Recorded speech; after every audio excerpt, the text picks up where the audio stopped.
so much for joining me today on the Tiny Sessions podcast. It's lovely to meet you. An absolute pleasure to be here. Thank you for inviting me. Oh, thank you so much. For anyone who doesn't know about you and your tiny space that you live on a beautiful narrowboat, could you just tell us a little bit about yourself and a little bit of background to you? Yeah, sure. So my name is Adam Lind. I am 28 years old. I live on my 59-foot narrowboat with my lovely fiance, Lauren. We've been living on the boat for around 8 months. We bought it. And it's funny you mention it as a tiny space, because before this, we were actually living out of essentially a backpack for like 6 years because we were traveling. So it doesn't actually feel like a tiny space to us. It feels really big. Nice. And yeah, I guess that's kind of our current living situation in a nutshell. Amazing. So can I ask about how did you meet your fiance Lauren, and how did you go from meeting, and you said about backpacking and traveling, to then coming to the boat? Was there like a point where you went, oh, let's go move on a narrowboat? For sure, yeah. I mean, I'll try and give you a slightly short version because it's a course of 8 years. Yeah. But we met 8 years ago, both studying at university in Leeds. Nice. And I think I've kind of always been the kind of person that has seen life as somewhat of a game. And I learned very young that I probably didn't want to get like a normal job, and I didn't really do very well working for anyone else. So I always knew whatever I did, I kind of wanted to pioneer that myself. Nice. And when we both graduated, Lauren she'd always wanted to travel the world basically. And it was never really on my radar, but it wasn't off my radar. And it feels at that point when you graduate, you either kind of get a job or you travel. Yeah. So I thought traveling sounds more fun than getting a job. So we kind of left with not really much plan. We packed a backpack. We took a bus from London to Amsterdam. I think it was like 10 euros on the bus. And we kind of said to our family, like, we might be back in 2 weeks, we might be back in 2 months. And essentially, like 5 years later, we were still on the road, and it was a really amazing experience. And it kind of gave us the opportunity to observe so many different lifestyles and cultures and all these different ways of living, and figure out what we really wanted out of that. And I guess to bring it back to the boat, after traveling, we spent 1 year in India. Oh, wow. And then we spent a little bit of time in Bali. And it just got to the end, and it was kind of like, traveling's amazing, but everything runs its course. And we kind of were left with this time where we felt like we needed a base. We felt like we needed a consistent bedroom, a consistent bathroom, like somewhere to have all of our stuff. Like over the 5 years, we developed so many hobbies that we were basically traveling with like 3 backpacks each, a guitar, a drum, like paints. Like we wanted to sustain all of these hobbies, but we didn't have the facilities to carry them on our back anymore. Sure. So yeah, we came back to the UK, and then this was like not last December, the one before, and then COVID hit. And we were based with Lauren's family. And it was literally one day her mum had gone and seen her friend that lives on a boat, and come back that day and said, oh, I think this would really kind of suit you guys. And Lauren's initial reaction was actually a bit like, no, like I want to do yoga, I want to grow vegetables, like I need that kind of space. And lo and behold, we then decided to buy one, and we've built a yoga deck and an allotment on top. So we kind of got everything. You got everything we wanted. You were looking for. Oh, I love that. So it sounds like you guys, I mean, you did a lot of traveling together, and you mentioned about India and Bali. Were they like 2 of the places that sort of stood out for you guys?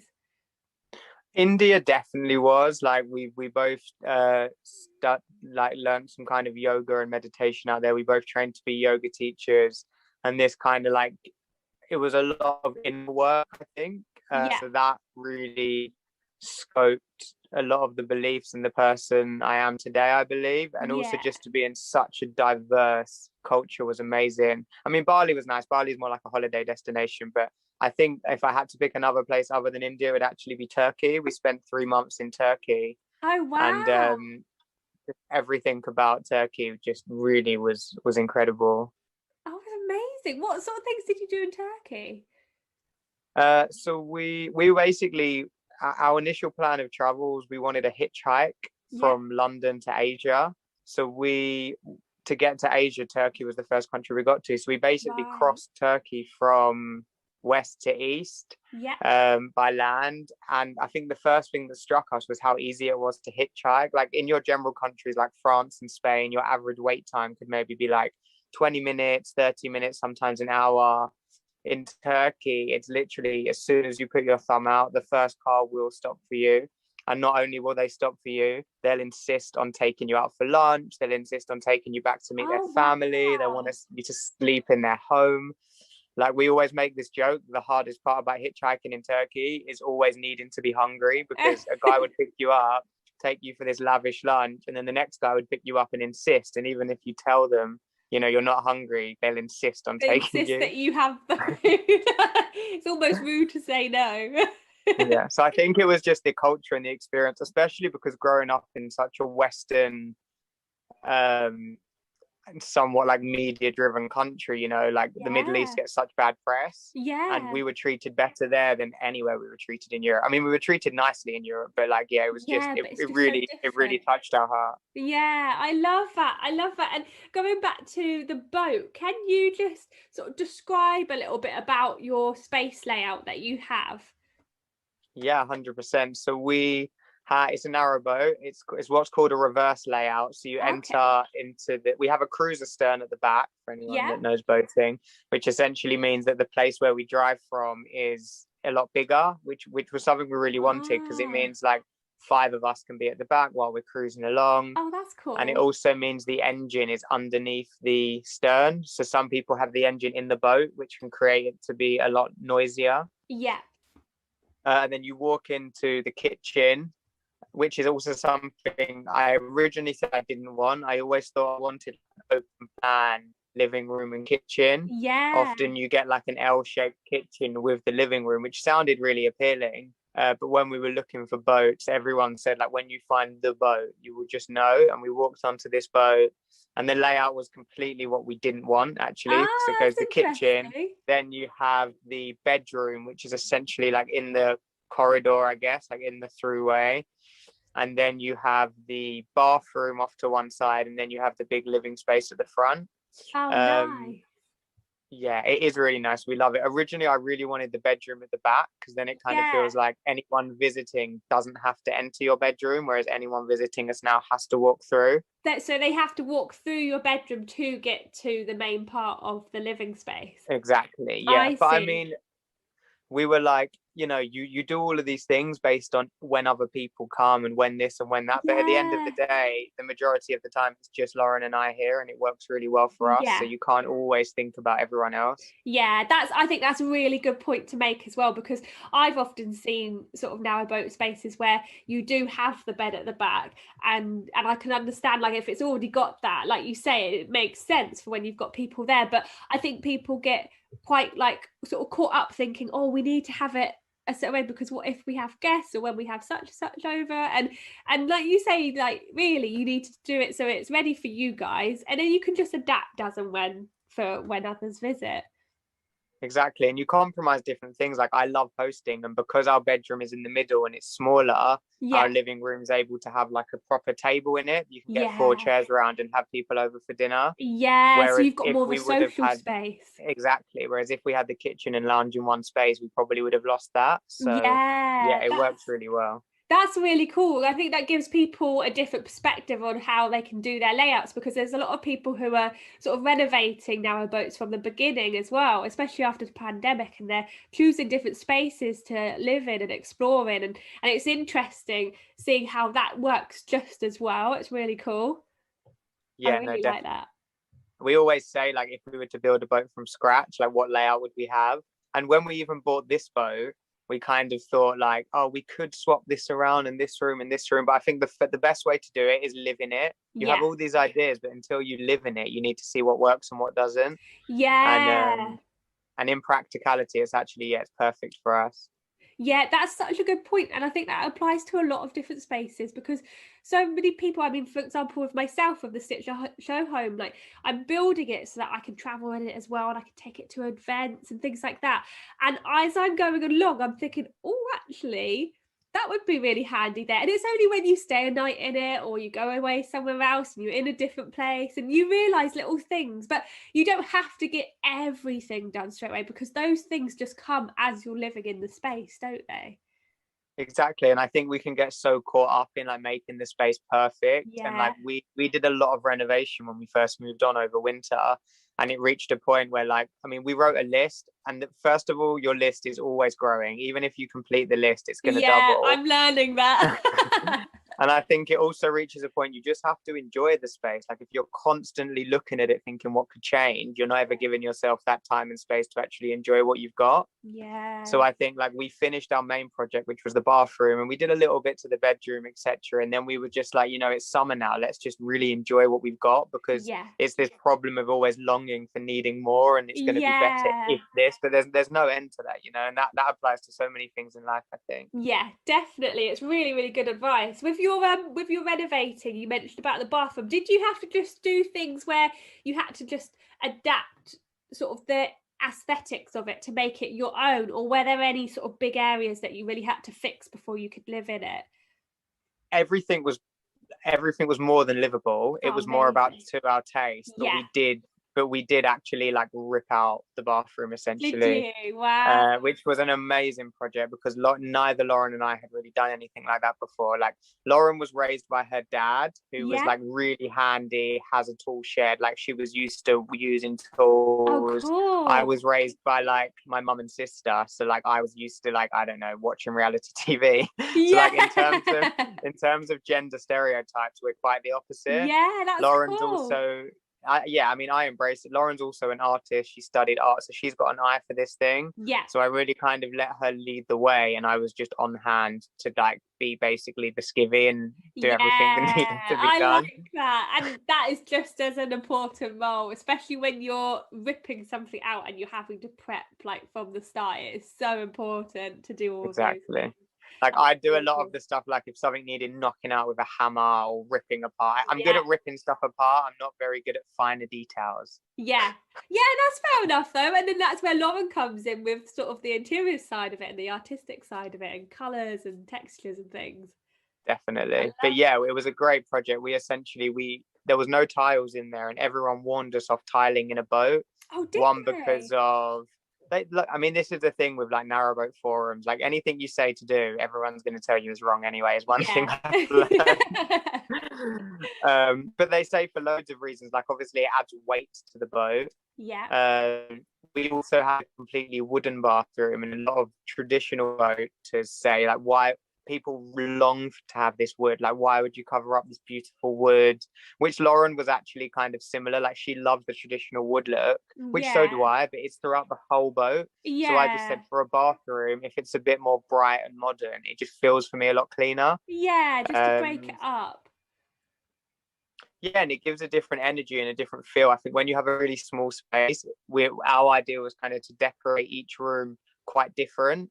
And Yeah. therefore, like if I feel like doing work, maybe I'll be in the bedroom. If I feel like relaxing with friends, I'll be in the living room. I Yeah. like to cook, so the way we've color themed the kitchen is like a really nice light social color, and just to give you a different energy in each room, I think is Yeah. important in a small space. I like that. I like that. The idea of giving different energy through, like, based on the textures and the colors that you choose. I think that's really, really good tip for people, actually. It's really nice. I really like that. With your, this Thank is you. a little bit different, but with your mornings as a sort of Okay. morning routine, in terms of living in your space, now that you've got it all set to how you'd like at the moment, how do you both keep yourselves lifted in the mornings?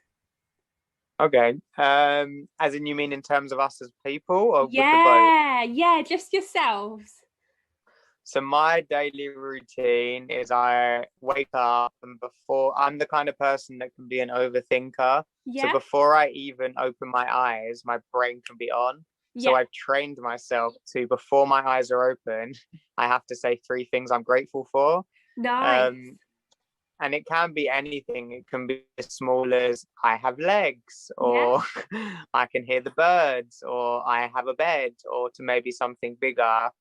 I think by doing that, it really helps me just when I do open my eyes, like kickstart the day in a good way. And I'd read a Yeah. lot about this, and it can sound sometimes a bit like, I don't know, airy fairy, but for me personally, and through studies and research I've read, it really helps. It works. Um, it does work. And then now we've got a little dog, so that also scopes our morning quite a lot, because Oh, it gets you out of bed, let yeah. him out to the toilet, and then I'll Yeah. try and do at least, I mean, ideally I do like an hour of a bit of practice, maybe like 5 minutes of stretching, just because I don't know, I feel like I need to get my body moving a bit. I'm Yeah. actually in the midst of a current battle where I know how valuable my mornings are if I don't pick up my phone for at least an hour. Yes. And I seem to go in dips and troughs. I actually said to Lauren recently, I had like a good like 3 month stint where I'd sleep with my phone in the living room. Yeah. When I wake up in the morning, have an hour, whatever it is. It doesn't necessarily have to be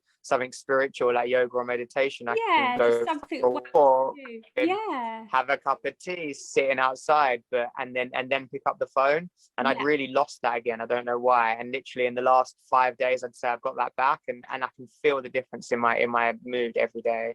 That's amazing. I think it's so important, and it's something that I dip in and out of, and I know that I don't need to go on my phone straight away in the morning or last thing Mm, in the evening. And for some reason, I go, oh, this is the time that I've got to actually go through and catch up with whether emails or just general friendship conversations and things like that. And I don't have to do it, but there's something in society that kind of goes, oh, got to go do that, and you don't. And I think yeah. it's really important, like you're saying, just to go, you don't have to do that, it's okay. And like, it's almost being strict with yourself, isn't it, and going, I don't need to check it straight away, I can check it another time. Definitely, it creates a sense of self-control. And I think, all of this stuff is really about like validation. Like we pick up our phones, myself included, Yeah. because we feel like if we're not connected in this big world, then it's like we don't have purpose almost. And I'm really lost in that sometimes. But Yeah. really, like, the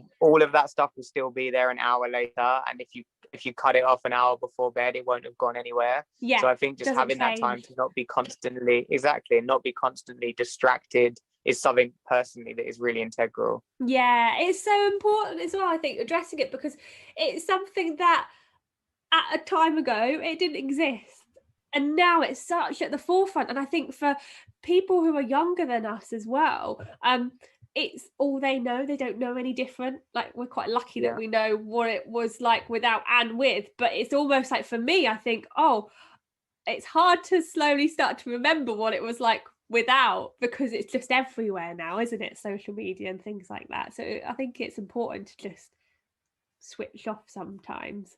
Definitely. I think it's about boundaries as well, because Yeah. like I guess for you and myself included, like I run my Instagram blog, which is a lot about Yeah. narrowboating. And I feel lost in that, like, oh, I need to update this or I need to check this. And Yeah. really I make excuses for myself, Yeah. when at the end of the day, I don't need to upload anything and I don't need to check it. I can do it the next day. Like, Yeah. but I start to create excuses because now I have a purpose. But I definitely spend way too much time on it than I need to. But it's something I'm working on. Yeah, it's really, I think it's totally inspired me. And I think it almost reminds me a bit of what you've just said about when you were renovating the narrowboat with Lauren, that you got to a stage where you were like, it's okay, we don't need to carry on renovating now. We've got it to the stage that Mm, we need. And it's almost that same sort of thing where you're saying to yourself, it's okay, I don't need to do that now or check that now or contact that and get person more now. I can do followers that or later get on. more content. Yeah, that's it. That's it. I really like that. And I think perhaps more and more people are starting to realize that it then, hopefully it then makes all of those sort of remote working devices a bit more organic. I think it will Definitely. hopefully start to go that way. That's really interesting. So in terms of, so we've got like your sort of really good, really, really good morning tips.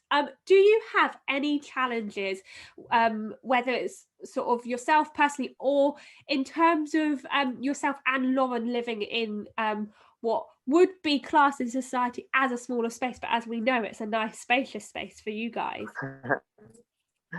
Yeah, I mean, like I say, we're not the most conventional couple in the sense that because we traveled for 6 years, we were really used to being in each other's pockets. Yeah. So that part wasn't too strange for us. Yeah, And it's we've nice and always been familiar. self-employed, and we've always our friends always say to us, like, how do you not kill each other? Like, you're literally together 24 hours a day, but it's just our normal. But Yeah. I mean, I guess one challenge is more like just we have a lot of stuff, like, and we constantly, Lauren, we've got a lot of hobbies. Yeah. Like Lauren does some kind of circus arts, which creates like Nice. hula hoops and fire toys and all this kind of stuff. And she also Yeah. creates a lot of macrame, and she's now started to make these like big wall hangings and Oh, all this stuff. So like wow. we have a lot of stuff. So I think one main challenge is actually just keeping it clean and having a place for everything, because Yeah. I with my job and Lauren's job, and then we have some friends over for lunch, like very quickly the boat can just be like upside down, and you Yeah. clean it. We have like our way we like it. If someone's going to come and see the boat, we have a way where we know it looks perfect, and it can Yeah. go from perfect to a mess in literally 5 minutes. Oh, It's I see. So you have to be really strict with yourself. Yeah, I mean, I get told off a lot because I'm naturally a very messy person. Oh.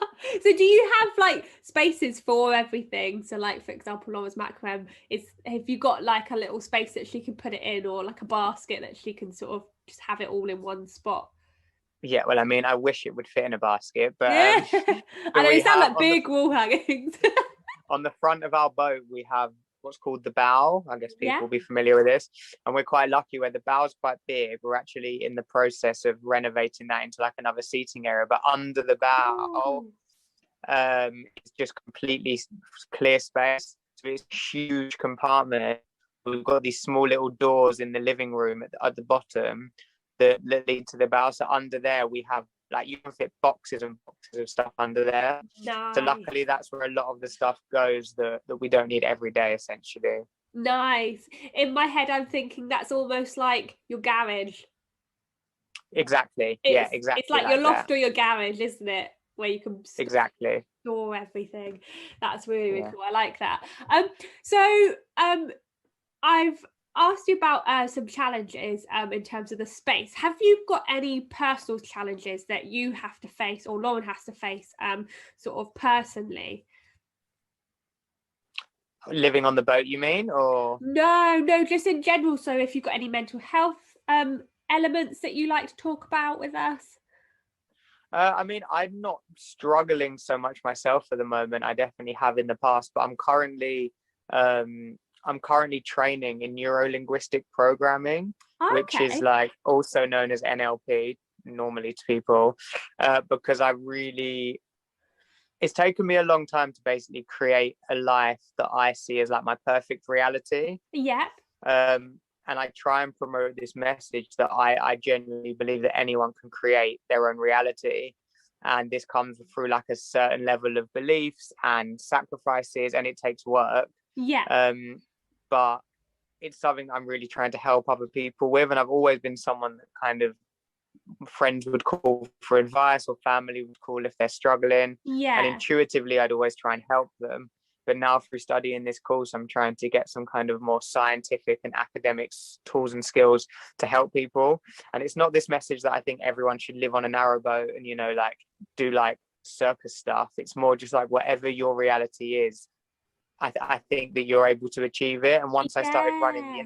my Instagram blog, a lot of people would message me like, oh, like I'm so jealous of your life, or like this and that. And these things would actually sit comfortably with me, because in no way am I trying to make anyone feel jealous. I'm actually trying to make people see, like, You can my do parents have it. never, yeah, like my parents have never given me any money. I don't come Yeah. from money. I've got no special skills or qualifications. We've just set like a list of belief systems that I Yeah. believe anyone can achieve to create your perfect life. And that's something I'm really trying to promote really through my platform and through my hopefully future career. I love that. Will you be able to then, once you've sort of finished, is it a course that you're doing at the moment? Yeah, it's like Yeah. a year course essentially, and then I'll have a an NLP practitioner certificate, which would allow me to be like a coach or a mentor for people. But Amazing.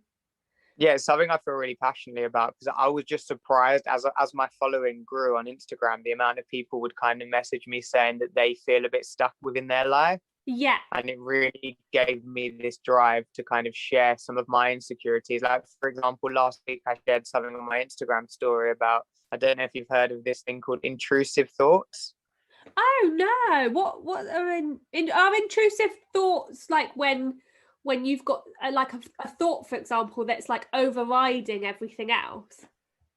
It's more like, to say, this is there are a few that I learned people can relate to, is maybe you'd be driving on the motorway, you're in a car on the motorway, and Yeah. something in your mind would say something like, what would happen if I just opened this car door? Like, you don't Right, actually yeah. want to do it, you don't No, I want know to what do you it, but mean. your mind tells you. Or you're walking on a train, I'm waiting for a train, no Yeah. part of me is suicidal, I'm perfectly happy, but something in my brain says, what would happen if I threw myself on the track, kind of Yeah. thing. Yeah. And this is something that I learned about years ago, and everyone experiences it. And it's also really common with new mothers. Oh, Like, I really? spoke to my sister about it, and she, like, obviously loves her daughters endlessly, but like Yeah. holding a baby and being like, what would happen if I drop this baby? Like, really Yeah. crazy stuff. Yeah, And yeah. when I spoke to my sister about it, she was so happy that it was normalized, because people think Yeah. about these things and they'd never speak about them because they think they're crazy. That's so So interesting.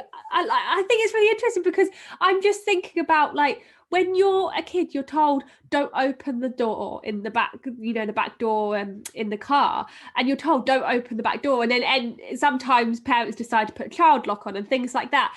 But I wonder if it's from a young age that, like, I'm sure as a kid we're like, what happens if we open the back door? And we've all yeah. done it. We've all done those sort of thoughts, and it's interesting when you explain it like that. Yeah, I mean, well, it was just something that I was interested about. So I just posted something about it on my Instagram story about intrusive thoughts. When I Yeah. say I was flooded with messages, at least 100 messages from people basically Wow. saying, like, my whole life I've thought I was crazy. Like, thank you for kind of normalizing this. Ah, And it's so things nice. like this that have really given me a drive. Like, that whole day I was saying to Lauren, like, now I've got a friend who's a cognitive behavioral therapist, Yeah. and I've got some other friends in this field, and I called them, and I was getting them all information about it. And it allows me to want to create content and basically normalize some taboos. Like, I feel people sometimes are often scared to speak their truth, Yeah. scared to seek advice, or, with intrusive thoughts, you don't actually need advice. Just by telling someone that it's normal, because Yeah. you're not gonna get home from work that day and say to your partner, oh, I had my brain had this thought, what would happen if I threw myself in front of a train? Because you don't Yeah. want to revisit that thought. But also, you don't need to revisit these thoughts, but just to know that they're normal, Yeah. I think, is Yeah. a really important thing. Yeah, I think it's really important, and I wonder if sometimes people think. I think back to like when I watch TV shows and films, and you're often seeing and viewing a TV and film where it will say, oh, if you're having those thoughts, like you said before, like, oh, you must be suicidal. But it's not, that is not the like setting of anything of what the person's thinking or feeling or saying. It's just that thing of that. It's almost like that what if. It's like when you're a kid, you think, oh, what if I do this? What if I do that? But when you're an adult, it all suddenly becomes this thing of, oh, I better not say that. But when you're a child, you go, oh, what if I do this? Or what happens if this happens? And you ask, it's almost like asking questions, isn't it? Exactly. And we lose that because we're always scared about what other people are going to think of us, And I think Yeah. the main thing I've learned at the moment, in case anyone is listening to this and suffers with intrusive thoughts, the Yeah. thoughts are not the problem, and the thoughts aren't going to go away. The real integral part of this is how you think about the thought. So if I Right. have a thought that what would happen if I open this car door, and then I go, oh, what was that about? That initially shows that thought does not align with my values, does not align with my beliefs, and I have the moral understanding that I don't want to do that. And therefore, Yeah. Yeah. if I just label it, oh, I've just had an intrusive thought, okay, I can carry on with my day. Yeah. Like, the time when I would advise anyone to seek help is when these thoughts then become like, you start judging yourself as a person, which you should never do, because you Yeah. don't want to act on these thoughts. No. Um, But yeah, how we think about the thoughts is essentially really integral in this kind of topic. Oh, I love that. I think it's so important because it's something that people, like you say, people don't really talk about. We sort of just carry on in life, don't we? And there's lots of other areas where I'm pretty sure that happens, and people think, oh, that's not normal to think that way. When actually, there's some areas like that you've said with the intrusive thoughts. It's just a norm of It is. I everyday mean, we're so thinking. triggered. Look at the most popular TV shows and movies we're exposed to, like Yeah, we're picking this up from places, and then it's yeah, normal that our brain does in this way, our mind's constantly trying to distract us yeah, and challenge us, and we do have control over our own mind, and we are not our thoughts. And yeah, this is like another message I try and really promote, like your mind is just a tool, it's part of you, it isn't you.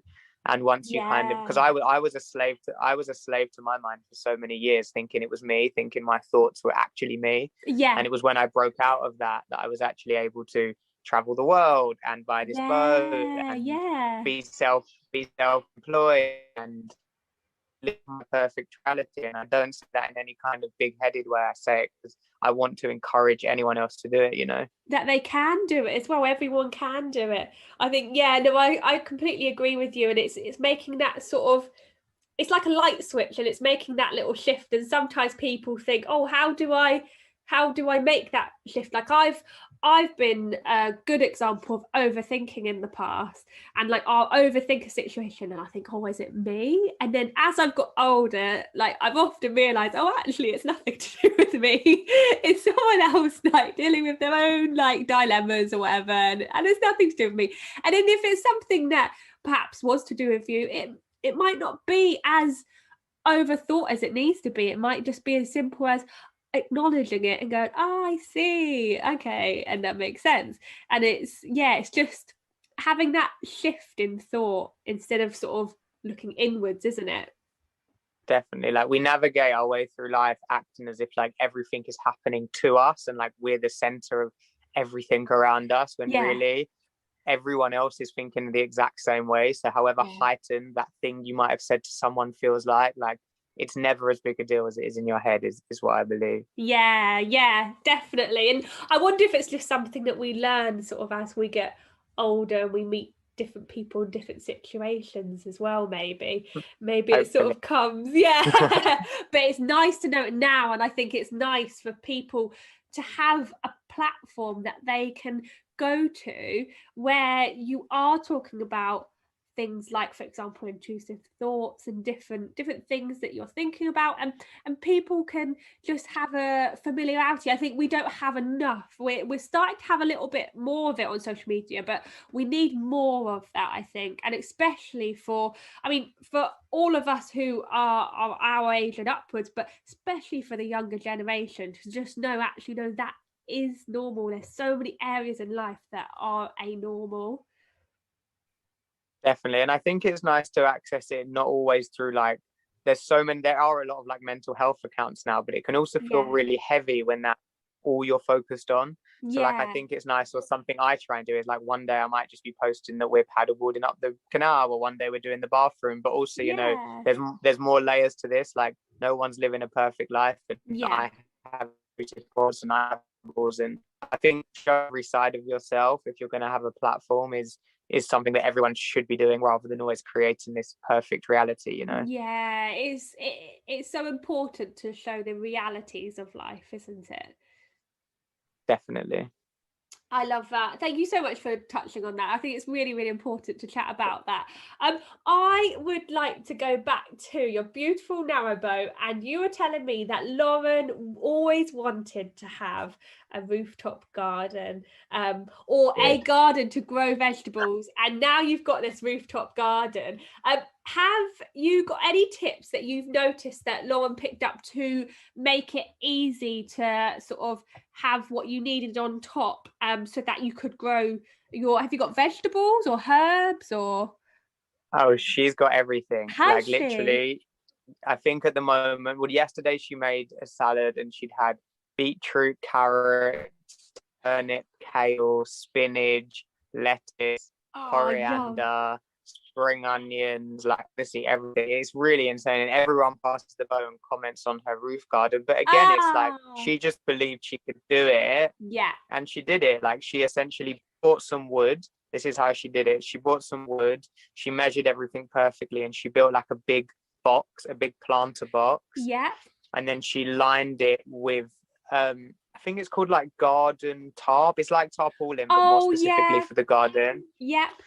Super cheap. We actually got it. We just put it on a Facebook group, and someone had some spare. Oh, And then nice. she pierced some holes in that for a bit of Bit drainage, I guess. ventilation, drainage, yeah. Yeah, filled it with soil and planted her seeds. And she talks to her plants every day, and they seem to grow. And they seem to grow Oh, better. I love that. I've got a friend who is amazing in the garden, and he told me you must always talk to your plants to help them grow, and it seems to Oh work. yeah.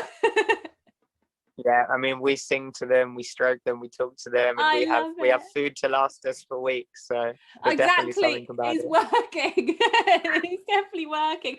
I love that. I know in the van I want to have a mini cell because I can't put anything on the roof because it's fiberglass. So I'm going to have a little Mm, planter in there that I'm going to have like a little herb box. But it's like we said before, it can always adapt into other things as well later on. definitely, and I think a good tip for vans and stuff is what I've seen is you could get, say, like egg boxes, like Oh plastic ones when you yeah. finish, and then you hang them from like the window or wherever the window is, and you put a bit of soil, and you can sprout some like herbs and things coming out of that, which is Oh, another that's easy way to do cool. it. Oh, Or that's really cool. microgreens. We've got this like microgreens tray in our kitchen, and it grows like watercress and things like that. And you just spray it with a bit of water every day. Like there's definitely loads you can do in That's a small space. cool. There's a lot more. Oh, I like that. I've seen those microgreens. I always wondered what they were like. They're just like a little, a bit like the egg basket idea, isn't it? And they're just tiny miniature versions, and you can just trim them, but they keep Exactly. growing really quickly. Yeah. Or I wonder if you could do, because we have some hanging baskets over the side as well. Oh yeah. So I wonder if you could create some kind of hanging basket coming off the side of the van. Maybe it would work. Yeah, probably. I know, like, for example, when people want to grow tomatoes and things like that, they have like tomatoes and then they put marigolds apparently help your tomatoes grow.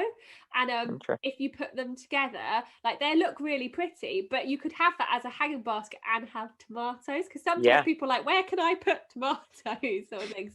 That's really cool Yeah. having them as a hanging basket idea. I like that. That's really, really Yeah. cool. I'll send you some photos of the garden and stuff. You can Please link to do. it. Yeah, please do. Please do that. So with your boat, you're currently living along a canal, is that right? Yeah, so we're on the Canal Network, which, if people don't know, it essentially covers a lot of the UK. They used to use the canals to transport materials before we had trains. Oh, So okay. essentially, this is what all the old boats used to be used for, to carry wood and coal and steel around the country, like pre the Industrial Revolution. I see. So when they build trains, so you can essentially imagine that most places that have a train, you can get a train to, you can take your narrowboat to, because this is everywhere in the UK. They used to be able to get the resources. I see. What did you So say the it was called? network's like Sorry. really into what What did you say it was sorry? called? Sorry. Did you say it was called the Canal Link? The Canal Network, I guess Network. people call it. Okay. Yeah. And you can kind of imagine it like, if anyone's been to London, this is how I see it. Like you've got the London Underground, where like at different places, certain points can take you onto a different line, I essentially. And that's see. the same as the Canal Network. Like when you get to a certain point, you can maybe go 2 or 3 ways to join another canal that joins another canal. And you can get, yeah, all the way up to near the district, all the way down to like Bristol, Oh, basically. wow. So That's a huge yeah. stretch of the UK as well. Huge, Yeah, huge I mean, there's stretch. bits it misses out, but yeah, there's most major cities you can get to, which is really cool. Yes, at the moment we're based around Oxfordshire, Okay. really beautiful countryside, and it's really nice for us because we used to like walk around these countrysides and think like you'd have to be a millionaire, to live out here in a house with Yeah. like no one around, and we're staying in these like really quaint villages with these beautiful country houses, and you just feel like so Oh, blessed to live in this area from your home. Oh, that's so nice. I think it's really cool because it's like you're saying, like, you never would normally think that you could live in those spaces or those places and live near those houses, but it's another reason that you can. Do you find that do you find it easy to move around in the narrowboat through the canal network? Is it something that is quite expensive to do, or like when you're on the move? In terms of being on the move, so you pay CRT, the Canal and River Trust. They kind of run the canals, and to have a license on the canal, which you need, you pay according to the size of your boat. So ours is Okay. 59 foot, and I think it's about £1,000 for the year, and you can pay it monthly. Okay. Is that regardless And of if that you're moving or stationary? that's regardless. But if you're stationary, you then have to pay an extra cost for your permanent mooring, because Okay, what yeah. you're paying this £1,000 for is like the locks and the water points and the Yeah. rubbish points. It's kind of like a maintenance fee. I see it similar to Yeah. council tax, I get.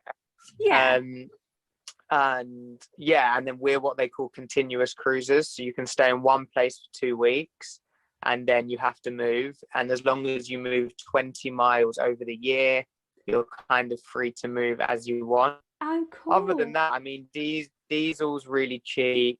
Um, I think we filled up yesterday. It cost us like £80, but that will last us, I mean, a few months probably. Like Oh, it's wow. not It a big lasts a cost. long time. Well, also, I guess it depends how much you're moving, because Yeah. we like to, especially while it's summer now, we stay in one place for 2 weeks. So we Yeah. move less, so we use Make the less most of diesel on a those big trip. places. Yeah. Exactly. On a big trip, you'd use more diesel. But no, I think it's pretty cost effective. Like in the winter, we found we spent a bit more because we had to get wood for the fire, Yeah. and we were maybe using more gas and more Yeah. running the engine more, like just small things. But no, it's definitely a cheaper way of life, especially the outset. Obviously, a boat costs around say 40,000 rather than a house costing whatever. But it's Yeah. Yeah. definitely in some ways it's comparable. Like I've had some people do it because they thought it was going to be really cheap. Yeah. But there's definitely still costs. But again, that just depends on your lifestyle, I guess. Yeah, that makes sense. And I think where you were saying about the sort of fees that you have to pay throughout the year, it doesn't sound like for anyone who's completely new and would like, who are listening and think, oh, I'd like to live on a narrow boat. It doesn't sound like you have to pay sort of council taxes as such that comes with like bricks and mortar house, for example. No, exactly. You just have to pay your license fee, basically. Yeah. Oh, that's amazing. It sounds much easier in terms of when you think of all those extra things that we often have to be told that we've got to pay and things like that. It seems more manageable when you think you've just got to pay that one fee and then everything else is, your own expenses for however your electric and water and things like that. Definitely, and it's quite convenient because I guess your other costs are things like gas and diesel, but they have boats that come around the network, and you Yeah. just hear them come in. Sometimes they'll text you if they know you, and then they'll just pull up next to your boat, and you sell you a gas bottle. They'll fill up your diesel. They'll give you some Nice. wood, and then they just carry on. So that Oh, makes it that's really cool. convenient as well. That Yeah, makes they it come really around a lot easy. more in the winter because Okay. people need coal and stuff a lot more, and people are Yeah. moving more in the summer. So normally if you get to like a hire boat company, they'll fill up your diesel and stuff anyway. But yeah, no, it's really handy, and the coal men are always really nice. Ah, that's nice. That's really, really cool. I quite like the sound of that as a job. That sounds great. Getting to Yeah. meet everyone as you go along. That sounds really cool.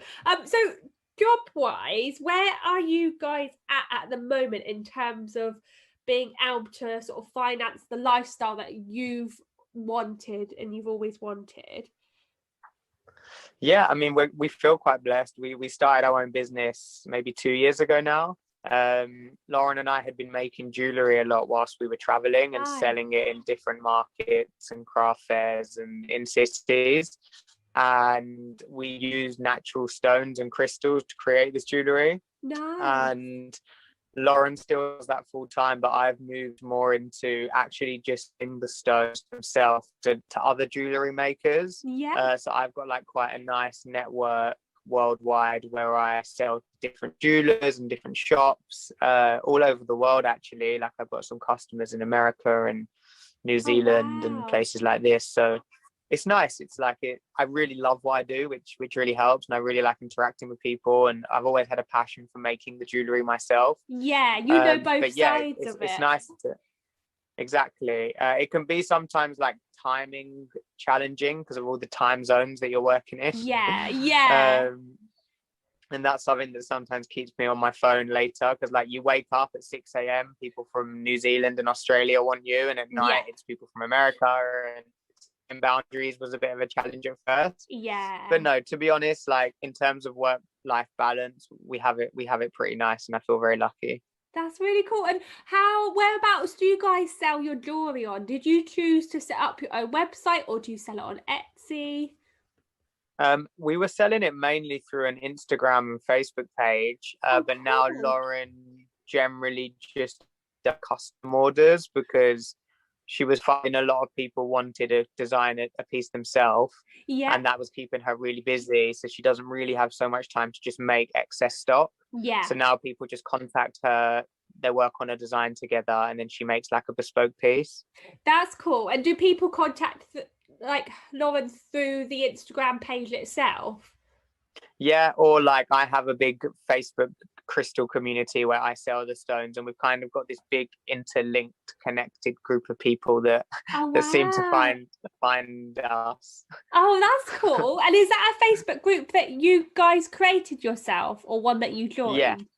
no, it's one we created. I was always like posting in other people's groups and often getting kicked out of them because you weren't meant to sell your stuff. So Yes, I just one yeah, day thought, you know what, I'm just going to start my own. And now there's maybe like yeah. 6,000 people in it. And it's like really nice community of people. And yeah, I love it. I really love all the people I work with. That's really interesting. I think you might have just inspired and added another string to my bow and something to add to my list, because I do find that, and I'm sure there's a lot of people who find that outside, when you're on Facebook, you want to be able to connect with people. But if you're, for example, a business person who has a shop, whether you're selling clothes or jewelry, or my case, interiors and accessories, whatever that item is, you can't put it on there, or you can, but you need to check that you're doing it on the right day and that you're following the right rules, Yeah. which is completely fair. But there's not enough of those pages where you can go, hey, look at this, because people want, for example, your beautiful jewelry. So you might have just made me add another thing to my list. I might have to set up a group, but that's really Honestly, do it. Like interesting. I pondered on it for so long because I was like, oh, there's Yeah, all these other groups. How's mine going to take off? But I was like, the longer I ponder on this, yeah, the longer. And then obviously you have to do a lot of promoting to get the people into your group. yeah, I've got a real passion for entrepreneurship. Like yeah. I've essentially been, when I look back, I've kind of been running businesses since I was like 10, when I used to sell sweets in like the school playground. Like I've always had a Amazing. passion to drive entrepreneurs and allow people the encouragement to work for themselves. But I think one of the best things I've learned about this and with the jewelry is I used to spend so much time on like branding, Yeah, like the yeah, logo and the text. And I've actually learned, I believe over time, is people would rather buy from people than a brand. yeah. So like my crystal group now, it has no branding, it has no logo, it's just me. It's all very Ah, casual. And I found that I've actually made more sales just by selling it as me rather than trying to have we had so many aliases for our jewelry. It was ever evolving. We were like yeah, the crafty knots, we were the hippies craft box, we were like yeah. all these things. And now it's essentially just Adam and Lauren, and it seems to do a lot It better works. actually. I think people know who they're buying from, don't they? That's what people like, to put a face to the product, don't they? And sort of, I don't know if it's that voyeur type thing that we have now, but people do. It's nice to have that connection, isn't it? Well, exactly. We yearn for human connection, and like there's so Yeah. many ways that we can't have it at the moment. I think when I'm buying from someone or a small business, I way rather like know who I'm speaking to than just like a logo and a brand name. Yeah, definitely. I like that. I do like that. On the Stitcher Instagram community, I always like to put out for people to ask yourself a question. And the question that they would really like to ask you, and Lauren, is do you opt for off-grid setups in your kitchen and bathroom? I'd say we are somewhere in between. Like Okay, with cool. our toilet, we definitely did. We opted for a compost toilet. There's three types of toilet you can generally have on a boat. I'm guessing one is similar to a van, which is the cassette toilet, Yeah, yeah. which is the same as the caravan. And then there's also a pump out toilet, which I don't know if you're aware what that is, but there's like machines up the canal where you attach this big hose to the outside of the boat and it empties your tank. I We see. tried both of those and had seen them in other boats and neither worked for us. And we do like to be as off grid and eco conscious as possible. Yeah. Um, and also, we find compost is the cleanest, it's the least smelly, and the most convenient to use. So we definitely do in that respect. When you say off grid in the kitchen, what do you mean, like composting or? So, in terms of the kitchen, sometimes people choose to have like electric heated water, and then some people have cold water setups, and then they only heat their water by popping water into a kettle and heating it on the hob. Yeah, well, we're kind of lucky because the way the boat works is we run the engine a little bit each morning to charge up our batteries, Oh, and we nice. have something called a calorifier, which is connected to the engine. So naturally, when the engine's on, it heats the water. Oh, So amazing. it's kind of an all-encompassing thing where just by running the engine to get everything moving for both the engine, the electricity, and the water, it all happens at the same time. Ah, that's So if clever. that classes as off grid, I guess. I mean, I guess having the engine on is releasing some fumes and stuff, so it's not completely Yeah, but then conscious, but it's it's within your within. own Yeah, and unit. I mean, like I've stayed in some amazing places around the world that are completely off grid, and it's epic. But to achieve that as just two people and still trying to like navigate our way through our Yeah, existence is yeah, difficult. But I believe like if everyone is conscious and does what they can, I mean, it's exactly. That's all definitely it's more. about. Exactly. It's more impacting in a beneficial way to the environment living on a boat than it would be if we were living in a house, let's say. Yeah. Oh, definitely. And I think also like in terms of like off grid, I think it can be sometimes as simply as you're not having to plug into a mains. You know, you're able to do that turning on the engine wherever you are. It doesn't matter, like you don't have to go to a certain spot and plug in sort of thing. So Yeah, I think exactly. that helps just as well. I love that. And you mentioned about toilets, which I know is something that people always ask about. So with composting toilets, people always ask. There's Facebook forums on composting toilets if people ever get stuck. But have you found a tip that works for you guys in terms of like I've heard things where people say you put sawdust in for solids, some people use like a coconut material, and then other people have tips where like they put sugar cubes in your liquids Ah. compartment and things like that. So yeah, is there anything that you guys have found or I can. Oh, oh, oh, have I got you back? I'm I still, got you back. I'm still here. Sorry, I'm still here. That's all right. I can definitely tell you some things not to do, but Okay. no, I would That might be say, helpful as I well. There mean, might be people out there doing those things and go, oh, that's why it's not working. so we've got a bit of a fancy compost toilet. So it's Okay. basically got this self-stirring mechanism. Oh, So with wow. our solids, when it's empty, you add, I think it's 2 liters of compost. We just put normal multi-purpose compost in, and then every Okay. time you do a number two, Yeah. you press a little button on the side and it stirs everything. Because Yeah. one of the issues with composting is it's a great concept, but it actually takes around 12 months for human feces to become compostable. Oh, I So what see. sometimes happen is like you layer it like solids, sawdust or compost, solids, sawdust or compost, and then it's like where do you put it, etc. And what this Yeah. does by stirring it is it kind of speeds up the process of actually composting it, Yeah. which we found to be fairly pleasant, because when I empty it, you kind of wouldn't know what it was. It's already all combined and it's just like big lumps of soil. Yeah, sure. Um, but one thing we did learn is always use peat-free compost, because we used some Peat-free compost compost. with peat in it and it was like really grainy and sandy, and then we were pressing it and it was all scratching. And Oh, but I yeah. mean, I guess that's more specifically for our toilet, but yeah, the guys that do our toilet, they're called compost toilets. They're epic. Okay. And yeah, I highly recommend it. It's a bit Oh, expensive as amazing. compost toilets go, but it's the look of it as well. Like it looks like a house toilet. You'd never know it was anything but. Yeah, and I think that was something that when I was looking at putting a toilet in the van space, like I wanted it to look like a house toilet. So it's Yeah. really handy to know that there's another company out there that does that. It's really, really useful.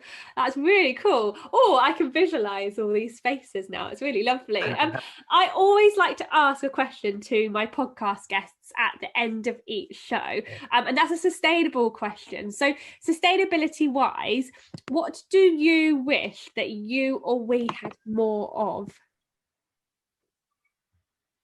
Good question. Big question. It's a big question, and it can be as simple as you like. Some people kind of go, "Oh, I just wish that we had more sustainable toothbrushes," which has started, but it can be better. I'm not a simple minder. That's the No, it's problem. good. Some people say way bigger ideas. Some people No, say I transport think, and all in sorts. all honesty, I think I wish we had more clarity and truth, Yeah, because one of my biggest issues is certain companies I've used for a long time, because they're branded in an eco-friendly way. Day yeah, by day, I find out that actually, when you go into the midst of it, they're actually not. So I think there yeah, really needs to, I wish we had more laws and legislations on not being able to brand yourself as sustainable unless you yeah, meet a certain criteria of guidelines. Because I yeah, think to your everyday definitely. consumer who's trying to buy things, it's so easy to be fooled by packaging Yeah, or the look of everything. terminology. Yeah, Yeah, like if it's in a cardboard box now, like my brain just thinks it's environmentally friendly, but that's not necessarily the case for the actual product. for the product itself, So that's right. yeah, so I want more truth. Yeah, and more like perhaps even more transparency as well. More Yeah. businesses being transparent about what they are sustainable with and what they're not sustainable with. And you know, if they're not sustainable with something, it's okay, but just acknowledging it and saying we are going to adapt that and change that later on. And that's our Yeah. goal.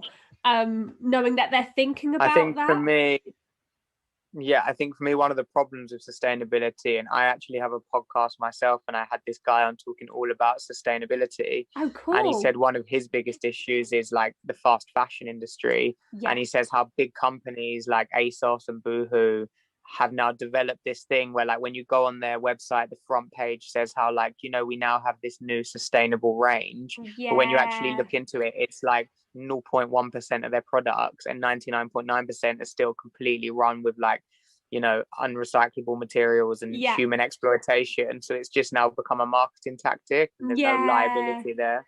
That's it. And I think there's that other word as well. Is it called greenwashing as well?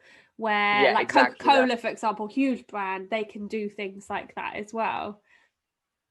Definitely, I think that's the trick. It's become a marketing technique rather than actually compassion. Yeah, I think that's a really good answer of just having that sort of honesty. And like you say, if there's some laws and rules in place, even if it was a really simple tick box before, like for example, when you sign up to HMRC, for example, every business has to do that.